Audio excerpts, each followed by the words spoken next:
Eloquent ادب کے ویور سے گزارش ہے کہ ہمارے چینل کے پلے لسٹ آپشن کو ایکسپلور کریں اور جتنے بھی آڈیو بکس کمپلیٹ ہو چکے ہیں جیسے داستان ایمن فروشوں کی، شمشیر بے نیام، آخری چٹان اور ایک بت شکن پیدا ہوا، فردوس ابلیس اور نیل بہتا رہا، اندلس کی ناگن، مارکہ کربلا، ان سب آڈیو بکس کو خود بھی سنیں اور زیادہ سے زیادہ شیئر کرنے کی کوشش کریں۔ یہی ہمیں سپورٹ کرنے کا بہترین طریقہ ہے۔ جزاک اللہ۔ بسم اللہ الرحمن الرحیم۔ لارڈ ویلیزلی نے سلطان کے خط کا کوئی جواب نہیں دیا اور تحقیقات کے لیے میجر ڈفٹن کو بھی روانہ نہیں کیا۔ یہ بھی انگریز گورنر جنرل کی ایک گہری سیاسی چال تھی۔ وہ سلطان کو فکر و پریشانی میں مبتلا کر کے دوسرے مقاصد حاصل کرنا چاہتا تھا۔ لارڈ ویلیزلی عجیب انداز کا شاطر تھا۔ وہ اپنے ہدف کی جانب بڑھنے سے پہلے راستے میں چاروں طرف بہت دھول اڑاتا تھا، پھر جب ساری فضا گرد و غبار سے بھر جاتی تھی اور اس کے دشمنوں کی آنکھیں دھندلا جاتی تھیں تو وہ اپنی اصلی نشانے پر تیر پھینکتا تھا۔ ٹیپو سلطان کے ساتھ بھی لارڈ ویلیزلی نے یہی چال چلی تھی۔ سلطنت خداداد کے فرمانرواں کو سخت تنبیہ کرنے کے بعد وہ مرہٹوں کی طرف متوجہ ہوا۔ لارڈ ویلیزلی کو خطرہ تھا کہ کہیں مرہٹے ٹیپو کے ساتھ نہ مل جائیں۔ سلطان مرہٹوں سے مایوس ہونے کے باوجود پیشوائی پونا کو مسلسل اس امر کا احساس دلا رہا تھا کہ ہندوستان کی آزادی کی خاطر دونوں سلطنتوں کا اتحاد بہت ضروری ہے۔ اگر ایسا ممکن نہیں ہوا تو مستقبل قریب میں ہندوستان فرنگیوں کے پنجہ ستم سے محفوظ نہیں رہ سکے گا۔ وزیر اعظم نانا فرنویس شروع میں ٹیپو سلطان کے لیے سخت متعصبانہ جذبات رکھتا تھا، مگر جب وقت گزرنے کے ساتھ ساتھ انگریزی اقتدار جڑ پکڑنے لگا تو اسے احساس ہوا کہ فرنگیوں کی تباہ کاریوں سے محفوظ رہنے کے لیے ٹیپو سے دوستی ضروری ہے۔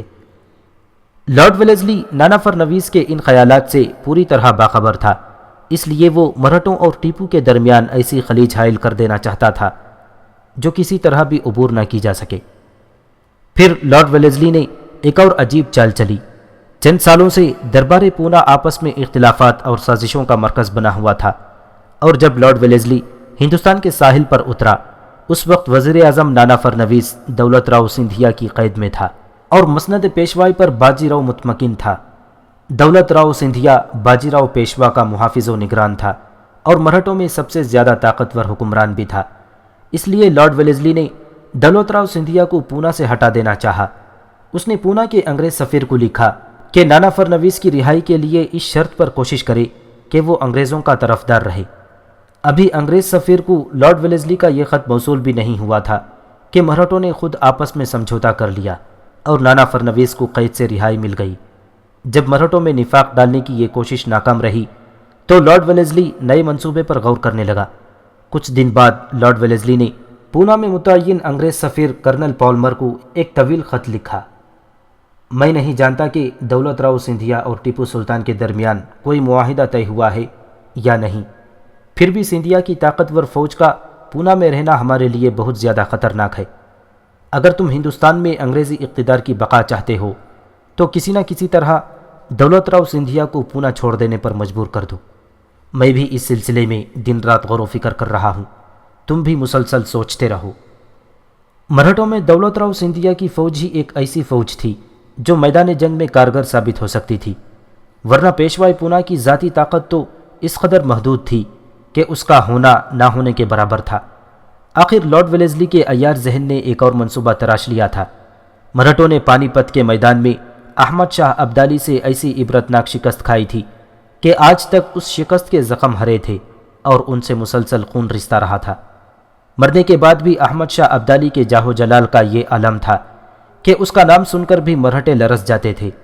لارڈ ویلیزلی نے مرہٹوں کی اسی نفسیاتی کمزوری سے فائدہ اٹھاتے ہوئے یہ افواہ پھیلا دی تھی کہ عنقریب احمد شاہ ابدالی کا پوتا زمان شاہ ہندوستان پر حملہ کرنے والا ہے۔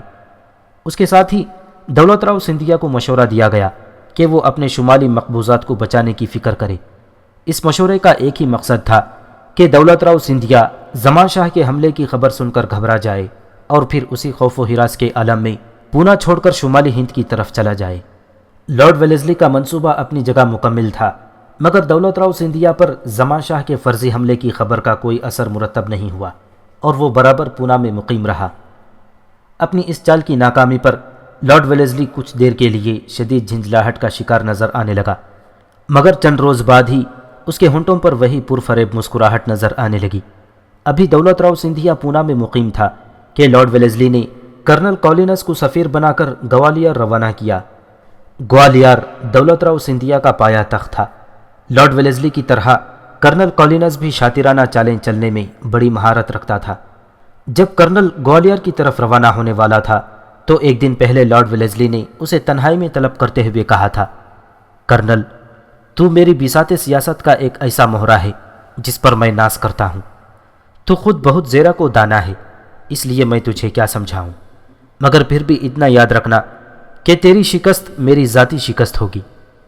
معزز و محترم لارڈ، میری لغت میں تو شکست کا لفظ ہی تحریر نہیں ہے۔ یہ کہہ کر کرنل کولنس چند قدم آگے بڑھا اور لارڈ ویلیزلی کے ہاتھوں کو بوسہ دیتے ہوئے بولا، ان قریب آپ سن لیں گے کہ آپ کے اس حقیر سے مہرے نے سیاست کی بساط پر کیا گل کھلائے۔ شاہ انگلستان اور لارڈ ویلیزلی کے وقار و جاہ کی قسم، ایسی بازی کھیلوں گا کہ ساری دنیا قیامت تک میری چالوں کو یاد رکھے گی۔ اور پھر ایسا ہی ہوا۔ کرنل کولنس نے گوالیار پہنچتے ہی دولت راؤ سندھیا کے وزیروں اور امیروں میں شدید نفاق پھیل گیا اور وہ ایک دوسرے کے دشمن نظر آنے لگے۔ پھر جب لارڈ ویلیزلی کو یہ خبر پہنچی کہ کرنل کولنس اپنی کوششوں میں کامیاب ہو گیا ہے تو اس نے فوراً ہی نظام دکن کی طرف نیا جال پھینکا۔ حیدرآباد کے عظیم الامرا ارسطو جاہ کو یقین دلا دیا گیا کہ دولت راؤ سندھیا تاوان جنگ کے لیے اس کے علاقوں پر حملہ کرنے والا ہے۔ آخر نظام علی خان نے بھی گھبرا کر لارڈ ویلیزلی کے سائے میں پناہ حاصل کی، وہ سایہ جو غلامی اور موت کا سایہ تھا۔ نظام سے فارغ ہو کر لارڈ ویلیزلی نے ایک اور چال چلی۔ اور کی سلطنت وارن ہیسٹنگ کے زمانے سے ایسٹ انڈیا کمپنی کے تابع ہو چکی تھی۔ اسی صورتحال سے فائدہ اٹھا کر لارڈ ویلیزلی نے ایک بڑی فوج اور کے اس علاقے کی طرف بھیج دی جس کی سرحدیں دولت راؤ سندھیا کی سرحدوں سے ملتی تھیں۔ اس کے بعد لارڈ ویلیزلی کے حکم پر یہ خبر عام کر دی گئی کہ اوڑ کا نواب وزیر علی بنارس کے راستے فرار ہو کر کابل پہنچ گیا ہے تاکہ وہ اپنا کھویا ہوا اقتدار دوبارہ حاصل کرنے کے لیے شاہ زمان سے فوجی تعاون کی درخواست کر سکے۔ اگرچہ لارڈ ویلیزلی نے یہی اعلان کیا تھا کہ شاہ زمان کے متوقع حملے کو روکنے کے لیے اوڑ کی سرحدوں پر انگریزی فوج تعینات کی گئی ہیں، لیکن درپردہ وہ دولت رنگ سندھیا پر دباؤ ڈالنا چاہتا تھا۔ آخر لارڈ ویلیزلی اپنے مقصد میں کامیاب ہو گیا۔ دولت راؤ سندھیا نے انگریزی فوجیوں کی اس اجتماع کی خبریں سن کر یہی سمجھا کہ ایسٹ انڈیا کمپنی اس کے شمالی علاقوں پر قبضہ کرنا چاہتی ہے، اس لیے وہ اپنی فوج لے کر پونا سے نکلا اور تیز رفتاری کے ساتھ گوالیار پہنچ گیا۔ لارڈ ویلیزلی یہی چاہتا تھا کہ اس کے منصوبے کی تکمیل میں حائل یہ سب سے بڑی رکاوٹ دور ہو جائے۔ پھر جب دولت راؤ سندھیا اپنے پایا تخت پہنچ گیا تو لارڈ ویلیزلی نے پیشوائے پونا اور وزیر اعظم نانا فرنویس کے سامنے سبسیڈیاری سسٹم پیش کیا۔ اس سسٹم کو قبول کرنے کے بعد مرہٹوں نے یقین دلایا کہ وہ پہلے معاہدے پر قائم رہیں گے۔ اگر آئندہ ٹیپو سلطان اور ایسٹ انڈیا کمپنی میں جنگ ہوئی تو پونا کی ساری ہمدردیاں کمپنی کے ساتھ ہوں گی۔ نظام علی خان اور مرہٹوں سے معاہدہ کرنے کے بعد لارڈ ویلیزلی افغانستان کی طرف متوجہ ہوا۔ وہ اس حقیقت سے باخبر تھا کہ سلطان کا سفیر افغانستان میں موجود ہے اور دونوں سلطنتوں کے درمیان ایک فوجی معاہدے کے سلسلے میں مذاکرات کر رہا ہے۔ لارڈ ویلیزلی کے خیال میں اگر یہ مذاکرات کامیاب ہو جاتے اور زمان شاہ ہندوستان پر حملہ کر دیتا تو شمال میں افغان اور جنوب میں ٹیپو سلطان مل کر ہمیشہ کے لیے انگریزوں سے نجات حاصل کر لیتے اور عیار فرنگی چکی کے دو پارٹوں کے درمیان اس طرح پیس ڈالے جاتے جیسے گندم۔ لارڈ ویلیزلی کو صورتحال کی سنگینی کا شدت سے احساس تھا، اس لیے وہ زمان شاہ کو ٹیپو سے دور دور رکھنا چاہتا تھا۔ آخر اس نے اپنی سیاست کی زنبیل سے ایک اور فتنہ گر چال برآمد کی۔ لارڈ ویلیزلی نے مراد آباد کے ایک شیعہ کو ایران بھیجا۔ انگریزوں کے خریدے ہوئے اس شخص نے عباس شاہ صفوی کے دربار میں پہنچ کر اس قدر زور و شور کے ساتھ گریہ وزاری کی کہ پورا دربار لرز اٹھا۔ شہنشاہ نہیں جانتے کہ افغانستان میں شیعوں پر کیسا ظلم ہو رہا ہے۔ وہ بہروپیہ عباس شاہ صفوی کے سامنے زار و قطار روتے ہوئے سینہ کو بھی کر رہا تھا، خدا ہی جانتا ہے کہ میں یہاں کس طرح پہنچا ہوں۔ افغانستان میں شیعوں کی عزت و آبرو محفوظ ہے اور نہ جان و مال۔ ان کے عقائد پر پابندیاں عائد کر دی گئی ہیں اور سینکڑوں شیعہ ہر روز تحقیق کیے جا رہے ہیں۔ عقائد کا مسئلہ تھا، اس لیے عباس شاہ صفوی بھی مشتعل ہو گیا اور اس نے صورتحال کی تحقیق کیے بغیر افغانستان پر حملہ کر دیا۔ اس وقت زمان شاہ اپنی فوجوں کے ساتھ ہندوستان کی سرحد پر موجود تھا اور مرہٹوں اور انگریزوں کے خلاف جنگ کی منصوبہ بندی کر رہا تھا۔ ایرانیوں کے حملے کی خبر سنتے ہی اسے کابل کی طرف لوٹ جانا پڑا۔ جیسے ہی لارڈ ویلزلی کو زمان شاہ کی واپسی کی اطلاع ملی تو اس نے ایک زوردار قہقہہ لگایا۔ اس قہقہے میں کسی درندے کی غراہٹ کی گونج سنائی دیتی تھی۔ پونا انگریزوں کے جال میں پھنس گیا تھا۔ دولت راؤ سندھیا کا خطرہ دور ہو چکا تھا۔ حیدرآباد کی آزادی سلب کر لی گئی تھی اور ایران کے زمان شاہ کے خلاف مشتعل کر دیا گیا تھا۔ عجیب صورتحال تھی کہ ایک طرف ہندوستان کے گوشے گوشے پر بد نصیبی کے سیاہ بادل چھائے ہوئے تھے اور دوسری طرف حکومت انگلستان اور لارڈ ویلزلی کے اقبال کا سورج پوری آب و تاب کے ساتھ چمک رہا تھا۔ لارڈ ویلزلی نے جو چال چلی کامیاب ثابت ہوئی۔ اس کے ہندوستانی حریف اندھے بھی تھے اور بہرے بھی، نہ انہیں کچھ دکھائی دیتا تھا اور نہ وہ اپنے بھلے کی کوئی بات سن سکتے تھے۔ بس پورے ہندوستان میں ایک ٹیپو سلطان تھا جس کی آنکھیں بھی روشن تھیں اور دماغ بھی صحت و توانائی کے ساتھ کام کر رہا تھا۔ وہ آخری لمحے تک چیختا رہا کہ ہندوستان کو بچا لو، مگر کسی نے اس کی آواز نہیں سنی۔ غلامی، ذلت و بربادی کی آہنی زنجیریں لیے دبے پاؤں بڑھتی رہی اور ہندوستان کے کروڑوں عوام، لاکھوں سپاہی اور ہزاروں اہل دانش چند انگریزوں کے اشاروں پر رقص کر رہے تھے۔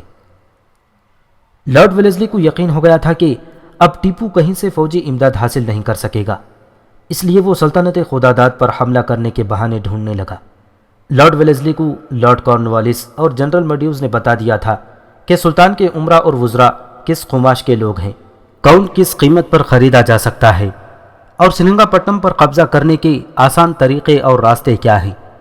لارڈ کارنوالیس نے جو فصل بوئی تھی وہ پک کر تیار ہو چکی تھی اور اب لارڈ ویلزلی اسے کاٹنے والا تھا۔ لارڈ ویلزلی نے ایسٹ انڈیا کمپنی کی تمام بحری اور بری فوجیوں کو تیاری کا حکم دے دیا اور خود 31 دسمبر 1798 عیسوی کو مدراس پہنچ گیا۔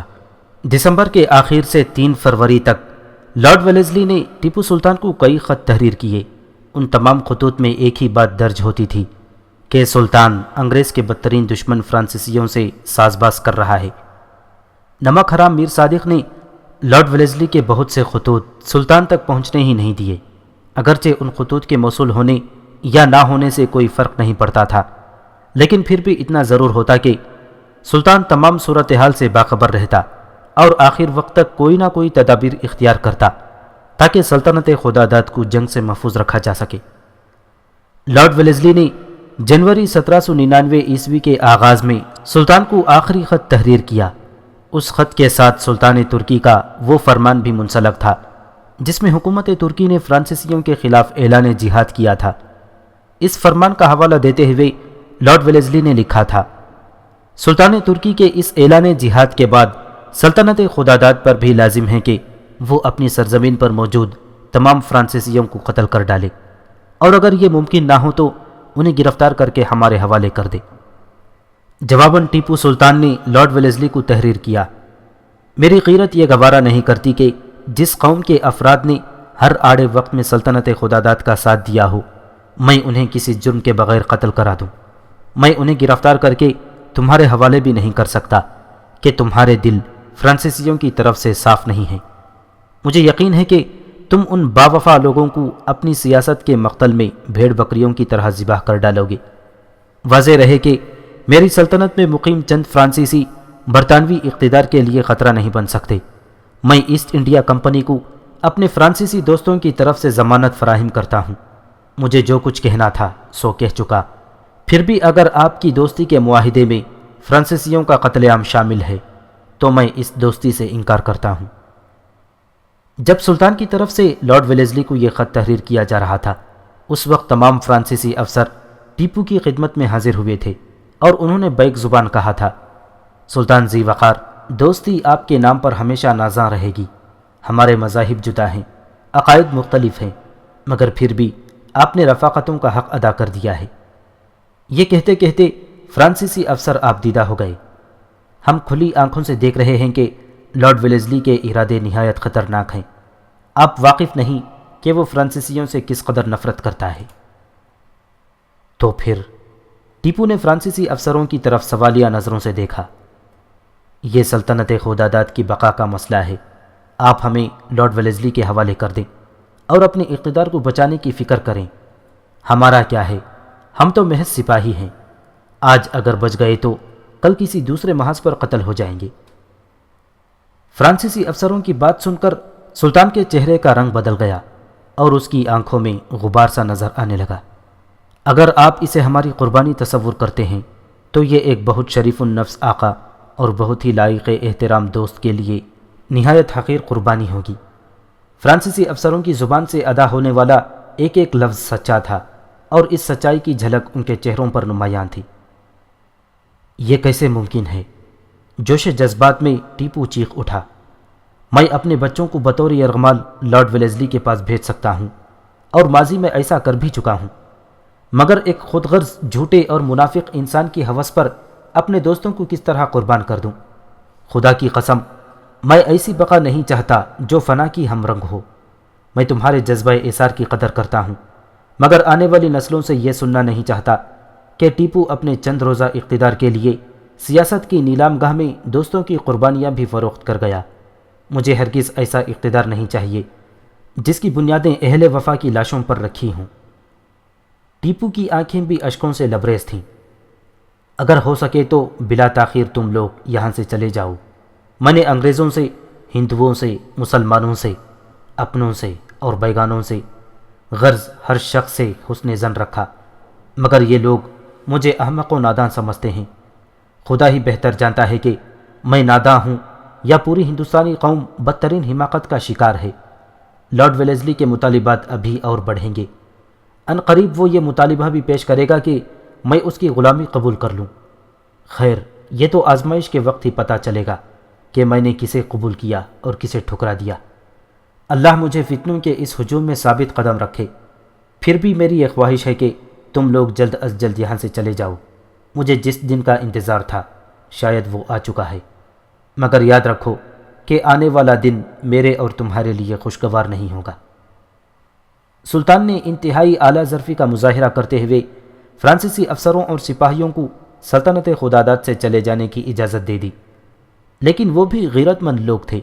انہوں نے سلطان سے صاف صاف کہہ دیا، جب ہم نے آپ کی عنایات خسروانہ کے سبب موسم بہار کی لذتیں حاصل کی ہیں تو پھر دور خزاں دیکھنے کے لیے آپ کو تنہا کیسے چھوڑ دیں؟ ٹیپو نے فرانسیسی افسروں کا جواب سنا اور اس کے چہرے پر عزم اور حوصلے کا نیا رنگ ابھر آیا۔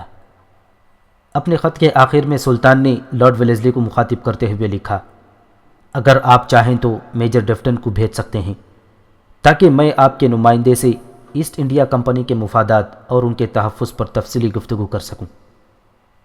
ٹیپو نے ایک بار پھر حکمت عملی سے کام لیتے ہوئے جنگ کو ٹالنے کی کوشش کی، مگر سلطان اس حقیقت سے بے خبر تھا کہ درپردہ اس کے خلاف اعلان جنگ ہو چکا ہے۔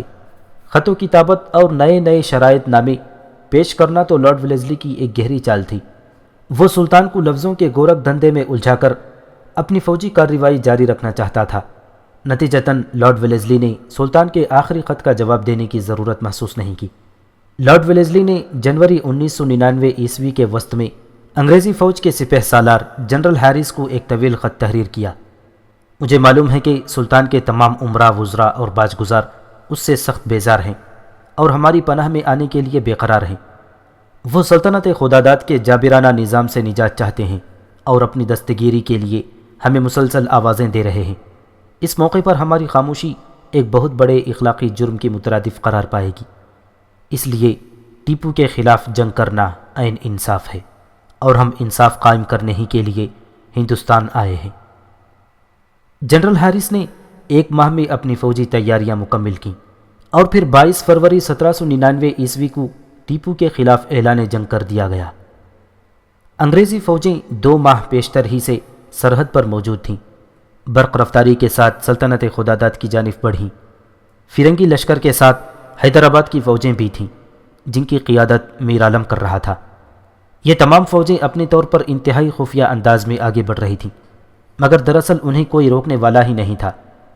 سلطان کے خلاف سازش مکمل ہو چکی تھی، اس لیے کسی مقام پر بھی اتحادی فوجوں کو کوئی دشواری پیش نہیں آئی، یہاں تک کہ دشمن سپاہی سلطنت خداداد کی سرحدوں میں بہت آگے تک داخل ہو کر رائی کوٹ پر قابض ہو گئے۔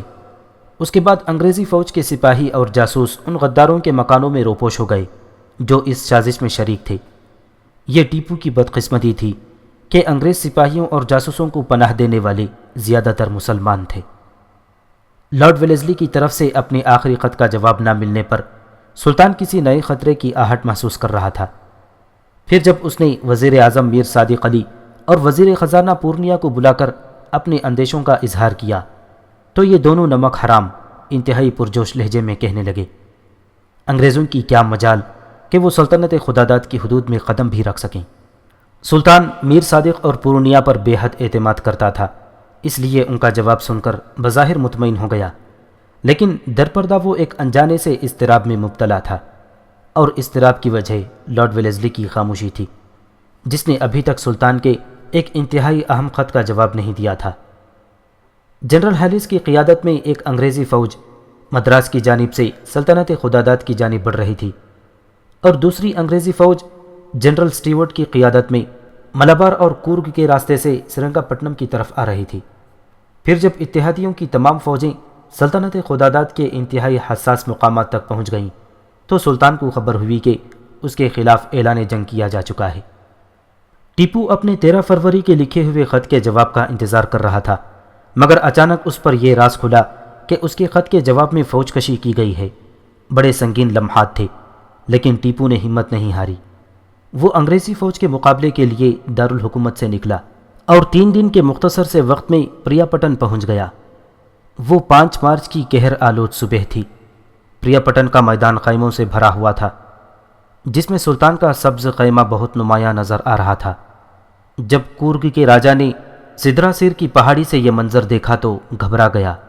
پھر اس نے فوراً ہی اپنے برق رفتار شہ سواروں کو یہ خبر دے کر انگریزی کیمپ کی طرف روانہ کر دیا کہ ٹیپو سلطان پریا پٹن کے میدان میں خیمہ زن ہے۔ انگریزی فوج کے وہم و گمان میں بھی نہ تھا کہ سلطان اس قدر جلد نقل و حرکت کر سکے گا، اور وہ بھی اس حالت میں کہ کورگ کے جنگلوں کے تمام راستے انتہائی دشوار گزار تھے۔ دوسری صبح جب پوری فضا قہر آلود تھی، سلطان آگے بڑھا اور انگریزی فوج کے ایک حصے سے اس کا مقابلہ ہو گیا۔ فرنگی سپاہی کچھ دیر تک جم کر مقابلہ کرتے رہے، مگر انجام کار پسپا ہو کر میدان جنگ سے فرار ہونے لگے۔ اس کوشش میں سینکڑوں انگریزی سپاہی قتل ہو گئے۔ اگر راجہ کورگ بروقت انگریزوں کو اس علاقے میں ٹیپو کی موجودگی کی اطلاع نہ دیتا تو فرنگیوں کی پوری فوج تباہ ہو جاتی، لیکن راجہ کی خبر رسانی نے انگریزی فوج کے اس حصے کو بچا لیا تھا جو پیچھے آ رہا تھا۔ فرنگیوں کے اس لشکر کا بڑا حصہ تباہ ہو چکا تھا، اس لیے ٹیپو نے میر قمر الدین کو باقی ماندہ سپاہیوں کی سرکوبی پر مامور کیا اور خود مشرقی محاذ پر آ کر چنپٹن کے قریب خیمہ زن ہو گیا۔ اس دوران حیدرآبادی اور انگریزی فوجیں رائی کوٹا سے نکل کر آنیکل پر قبضہ کرتی ہوئی چنپٹن کے قریب بڑھ رہی تھیں، مگر جب انہیں یہاں سلطان کی موجودگی کا علم ہوا تو جنرل ہارس راستہ کاٹ کر خانقاہلی کے علاقے پر جا پہنچا۔ یہ دیکھ کر سلطان گلشن آباد کی طرف بڑھا۔ اس محاذ پر انگریزوں سے طویل خون ریز جنگ ہوئی۔ قریب تھا کہ انگریزی مورچہ فتح ہو جاتا، مگر غدار میر معین الدین اور پورنیا نے سلطانی فوج کو انگریزی توپ خانے کی زد پر لگا دیا، جس کی وجہ سے ٹیپو کے جانثاروں کے چیتھڑے اڑ گئے اور دیکھتے ہی دیکھتے میدان جنگ میں انسانی گوشت اور ہڈیوں کا ڈھیر نظر آنے لگا۔ پورنیا تو شروع ہی سے غدار تھا، لیکن میر معین الدین نے اسلام اور دوستی کی قبا پہن کر غداری کی۔ میر معین الدین نواب حیدر علی کی ملازمت میں آنے سے پہلے کرناٹک کی انگریزی فوج میں ایک معمولی عہدے پر مامور تھا۔ میسور کی پہلی جنگ کے بعد اس نے سلطنت خداداد کی ملازمت اختیار کر لی۔ نواب حیدر علی کے وقت میں میر معین الدین غداری کر کے مراٹھوں سے مل گیا تھا اور اس نے نمک حرامی کے عوض گرم کنڈا کی جاگیر اپنے نام لکھوا لی تھی۔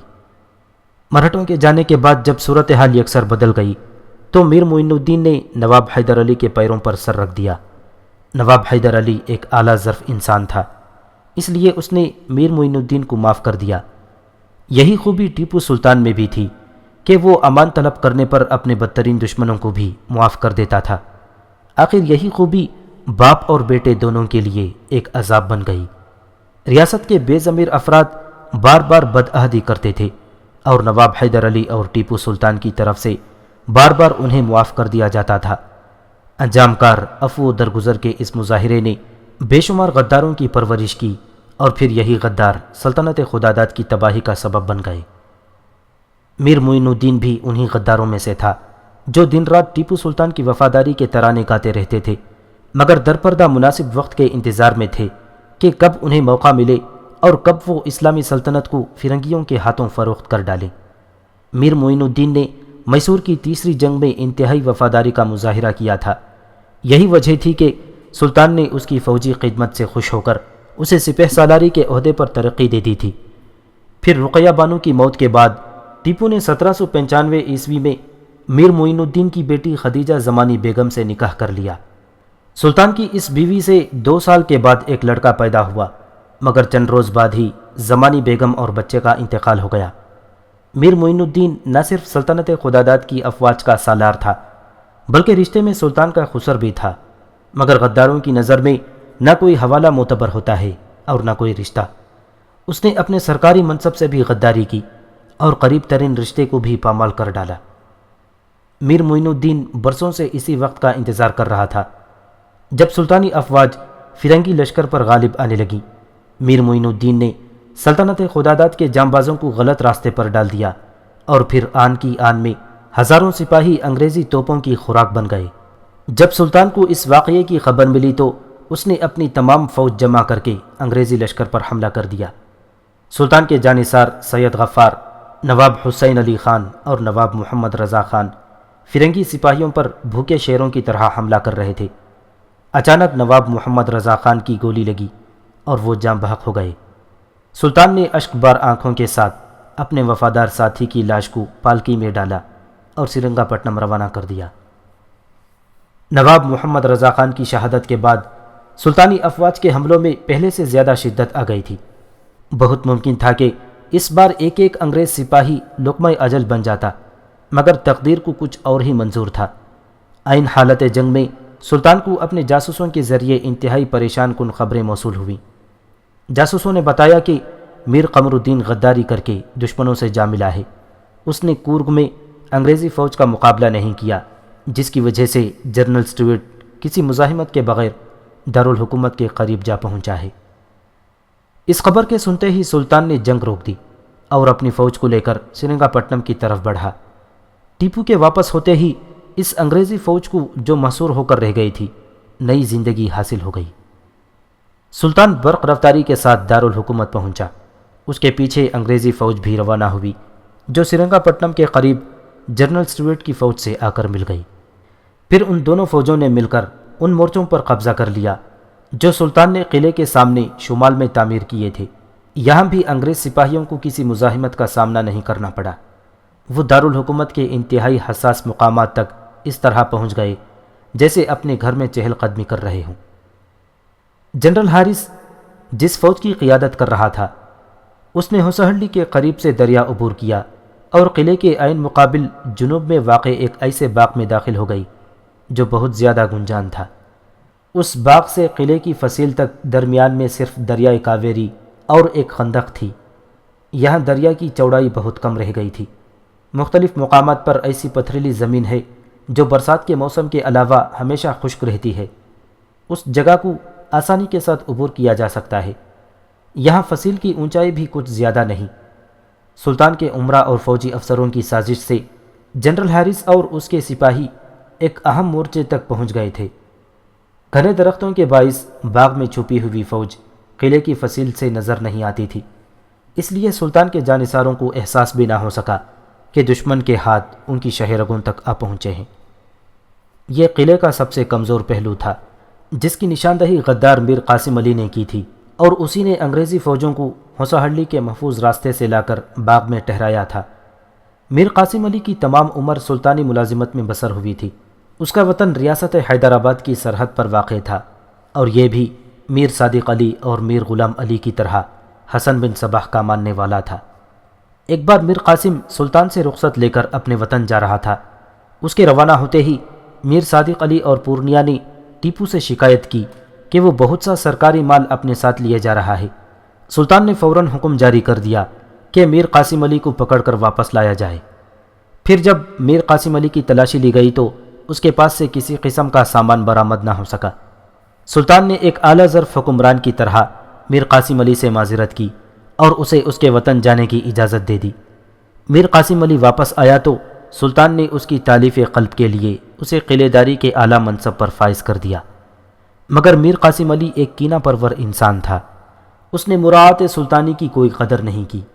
اسی فتنہ گر جماعت کا ایک سرگرم نمائندہ تھا جو دنیا بھر میں اسلامی اقتدار کی جڑیں کھودنے کی کوشش کر رہی تھی۔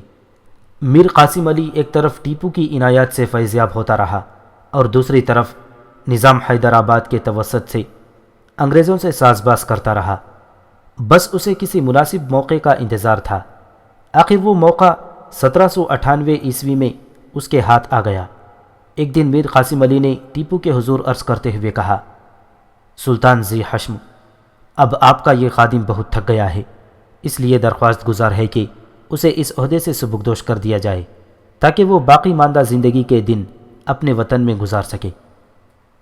سلطان نے میر قاسم علی کی درخواست قبول کر لی اور پھر بھرے دربار میں اس کی خدمات کا اعتراف کرتے ہوئے کہا، تم نے بڑی دیانت اور وفاداری کے ساتھ اپنا فرض منصبی ادا کیا، اس لیے تمہاری عزت افزائی ہم پر قرض ہے۔ یہ کہہ کر ٹیپو نے میر قاسم علی کو گراں بہا انعامات سے نوازا۔ جب تم اپنے وطن پہنچو تو وہاں کے لوگوں کو بتانا کہ تمہارا سلطان اس طرح وفاداروں کی قدر کرتا ہے۔ میر قاسم علی بڑا شعبدہ باز تھا۔ اس نے انتہائی خوبصورت الفاظ میں سلطان کے احسانات کا شکر ادا کیا اور بار بار جھک جھک کر سلام کرتا رہا۔ حالانکہ سلطان کے دربار میں احترام کی یہ رسم ممنوع قرار دی جا چکی تھی، لیکن میر قاسم علی بہت دیر تک اسی تعظیمی رسم کا مظاہرہ کرتا رہا جو دوسرے حکمرانوں کے دربار میں باعث افتخار سمجھی جاتی تھی۔ پھر وہ دونوں ہاتھ باندھے الٹے قدموں چلتا ہوا دربار سے نکلا اور اپنے وطن کی طرف روانہ ہو گیا۔ میر قاسم علی کا منصوبہ مکمل ہو چکا تھا۔ وہ سرنگا پٹم کی حدود سے نکل کر حیدرآباد جانے کے بجائے جنرل ہیرس سے جا کر ملا اور پھر اس نے انگریزی فوج کو ہوساہلڈی کے محفوظ راستے سے لا کر اس گنجان باغ میں ٹھہرا دیا جو فوجی نقطہ نظر سے ایک انتہائی اہم مورچہ تھا۔